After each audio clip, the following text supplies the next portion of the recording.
I've already spoken about the actual books and the materials used in the books and the type of books that I use.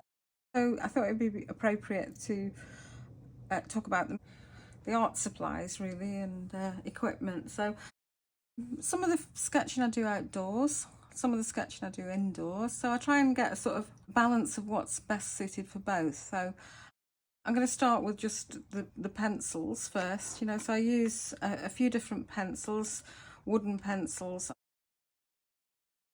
For just basic drawing, I use like anything from a 2H to a HB, well sharpened.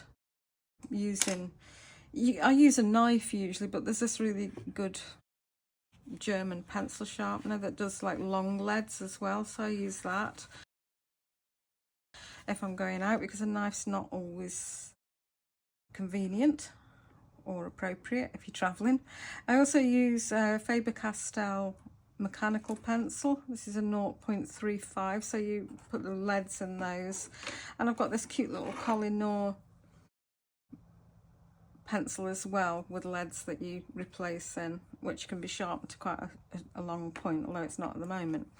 So that's kind of the pencils that I have. I have two erasers, so a putty eraser, which is least harsh on the paper, and I use a Tombow eraser, which is the ones with the refillable kind of small hard erasers for getting into kind of small places, which is quite useful. But be careful with those because they can abrade the surface of the paper. So the putty eraser is the least harsh, if you like.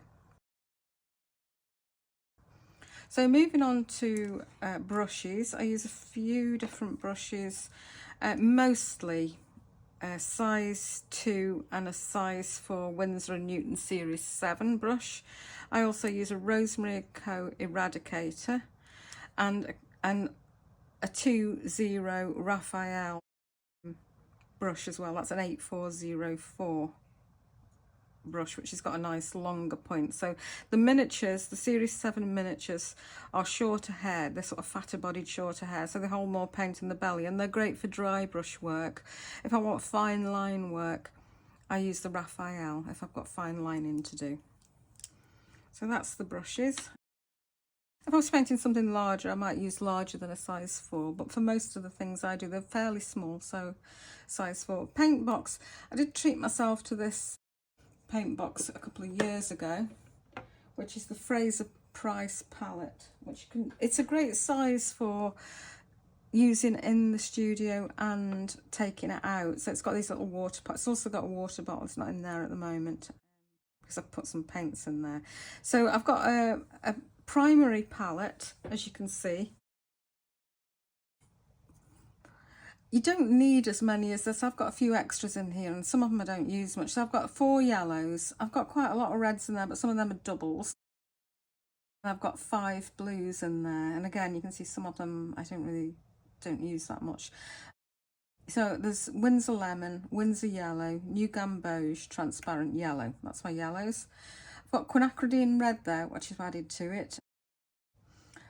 Permanent Carmine, Permanent Rose, Permanent Alizarin Crimson, and that's just a double of it there, and Scarlet Lake, and then quinacridine Magenta, which is the more cooler red.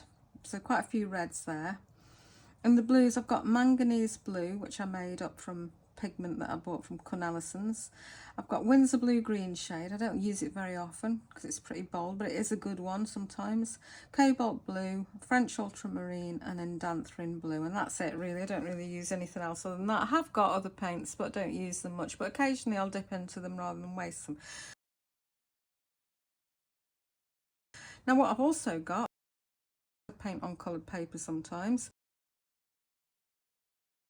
And I also have black, lamp black, in fact, because I quite like to paint with just black on the sketchbook. Now you can mix the black, and if I'm using black in an actual painting with colour, I'll mix that black using 3 primaries. But for the sketchbooks like this, I just use black. It's really nice to paint with. You get some great effects with it. It's quite dramatic, and so I have black as well. So those are what I carry in the paint box. So the paint box is great for taking out because you can use these surfaces as the palettes. and you can hold it there, and it's got little water pots and the water bottle as well.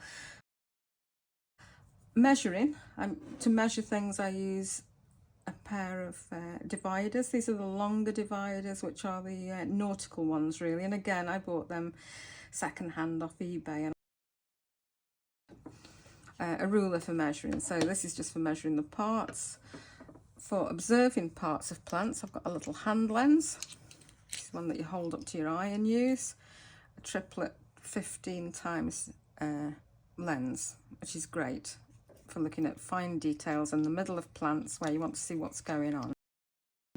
And that you can just put that on a chain or piece of string around your neck and take it outdoors with you, so that's great.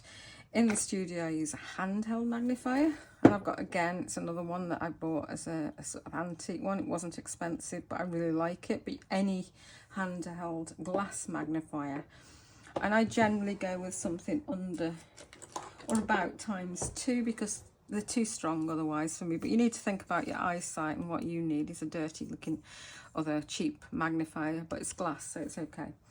Don't get a plastic one, they're not good. One of the magnifying devices, my head loop, which is a mag eye it's called, and I find that absolutely invaluable to wear when I'm painting. Doesn't look great, but how well.